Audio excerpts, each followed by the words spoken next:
안녕하세요. 코인 요정 규리입니다. 한 주의 시작을 월요일을 오늘의 코인과 함께 힘차게 시작해볼까요? 우선 이 시각 국내 주요 암호화폐 가격부터 살펴보겠습니다. 4월 16일 오전 9시 기준입니다. 지난주에 이어 이번 주도 시작부터 아주 좋은 모습 보이고 있습니다.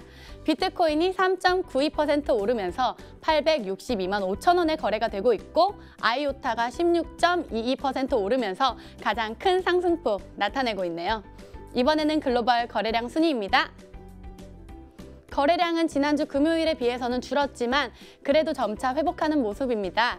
비트코인이 5조 5,913억 원으로 1위를 지키고 있는 가운데 이오스 역시 순위권을 지키고 있네요. 다음은 글로벌 암호화폐 시황을 분석해줄 코인맨을 불러볼까요? 코인맨! 네, 여러분의 코인맨 송문선입니다. 반갑습니다. 주말 동안에 뭔가 얌전해지신 이 요조숙녀가 되신 것 같은데요. 이 요술봉도 없고. 요술봉을 네. 집에 두고 왔어요. 안타깝습니다. 자, 그리고 주말 동안에 또 바뀐 게 있어요. 지금 보시면 암호화폐가 대부분 이렇게 상승세를 나타내고 있습니다. 자, 그리고 이렇게 토, 일, 월 다들 꾸준하게 조금씩 올라가고 있고요. 자, 그리고 리플 보겠습니다. 리플 같은 경우도 상승세인데 이와 같이 올라가는데 드디어 700원 선을 넘었습니다. 그래서 예전에 리플은 바로 예전 안 좋을 때는 뭐 500원대 이렇게 최저점을 기록하다가 그 저점 대비 비교해 보면은 그래도 40%가량 오른 거예요. 하지만 최고점, 역사적 최고점 시점이 4,700원대이기 때문에 아직까지 갈 길은 멉니다. 자, 이와 같이 리플 같은 경우가 많이 오른 상황은 바로 암호화폐 전설의 벤처 캐피털리스트로 불리던 팀 드래퍼가 바로 이 비트코인이 4년 만에 25만 달러 갈 수 있다라고 야심찬 전망을 내놨습니다. 자, 이것이 지금 30배가 오르는 거예요. 그러니까 예전의 가격과 비교해 보면은 예전에 지난 2년간 40배가 올랐습니다. 그런데 이제는 이 4년 동안 30배가 오를 것이다. 그러니까 이것이 허황된 것이 아니다라고 이쪽에서 주장을 하고 있는 거고요. 하지만 이 암호화폐든 투자 자산이든 모든 것이 다 그래요. 역사를 반드시 반복하지는 않습니다. 대부분 그 추세 같은 경우는 역사에 순환 이런 점은 있지만 반드시 그런 것은 아니기 때문에 무조건 맹신하시는 안 되고 어느 정도 판별을 하시길 바라도록 하겠습니다.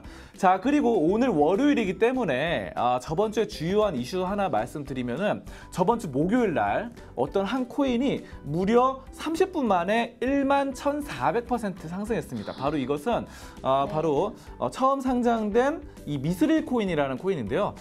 미스릴 코인이 30분 만에 이렇게 올랐다가 바로 그 다음에 10분 만에 4분의 1 가격으로 떨어졌어요. 그러니까 사실상 우리가 미스릴 코인이 30분 만에 그렇게까지 오를 거는 예상하기는 힘들죠. 근데 만약에 30분 만에 올랐는데 오를 때 28분째 샀다. 이런 경우는 고점이죠. 고점에 사는 사람들은 엄청난 손실을 받습니다.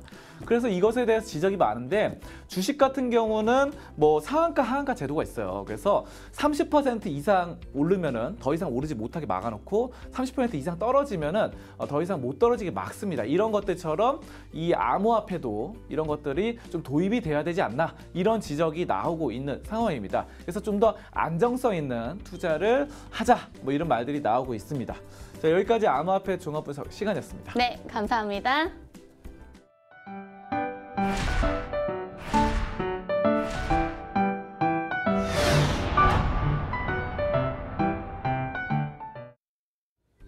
오늘의 코인 날씨입니다. 오늘은 맑은 소식 하나와 흐린 소식 하나가 준비되어 있습니다.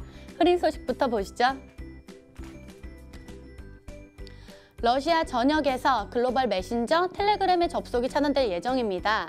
텔레그램이 러시아 정보기관 연방안보국에 암호에도 키 제공을 끝까지 거부하자 지난 13일 모스크바 법원은 러시아 내 텔레그램 사용 차단 판결을 내렸습니다.